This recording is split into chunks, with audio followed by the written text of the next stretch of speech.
যুক্তরাষ্ট্র ও ইসরায়েলের যৌথ অভিযানে নিহত হয়েছেন ইরানের রাজনীতির গত ৩ দশকের আলোচিত শাসক আয়াতুল্লাহ আলী খামেনি।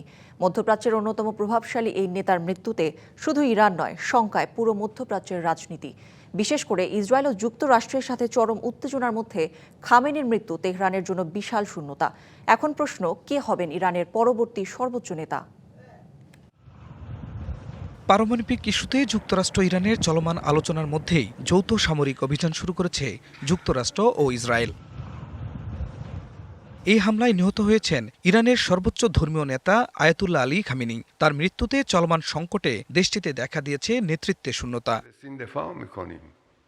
ইরানের সংবিধান অনুযায়ী নতুন নেতা নির্বাচনের দায়িত্ব ৮৮ জন ধর্মতাত্ত্বিকের সমন্বয়ে গঠিত অ্যাসেম্বলি অব এক্সপার্টসের। এই কাউন্সিল গোপন ব্যালটের মাধ্যমে পরবর্তী সুপ্রিম লিডার বেছে নেবেন।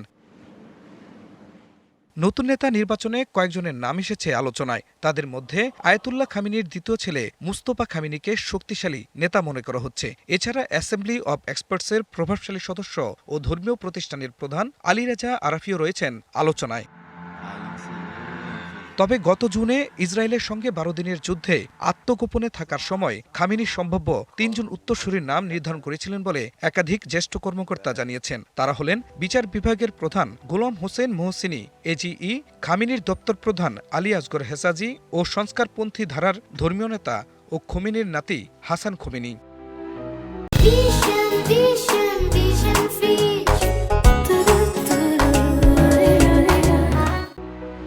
তবে যুদ্ধের এই ডামাডোলে সবচেয়ে গুরুত্বপূর্ণ ভূমিকা পালন করবে Islamic Revolutionary Guard Corps IRGC. যুক্তরাষ্ট্র ইসরায়েলের হামলা মোকাবেলায় দলটি চাইছে দ্রুত নেতৃত্ব নির্ধারণ। বিশ্লেষকরা বলছেন, রাজনৈতিক নেতৃত্বের চেয়েও এখন সামরিক সংহতি ইরানের জন্য বেশি জরুরি। বাইরের শত্রু মোকাবিলায় এবং অভ্যন্তরীণ শৃঙ্খলা বজায় রাখতে আইআরজিসি হবে মূল চালিকা শক্তি।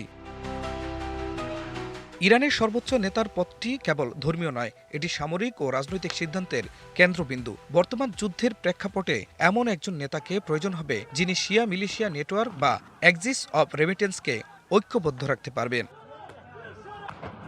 খান মোহাম্মদ মুকুল, ডিবিসি নিউজ ডেস্ক।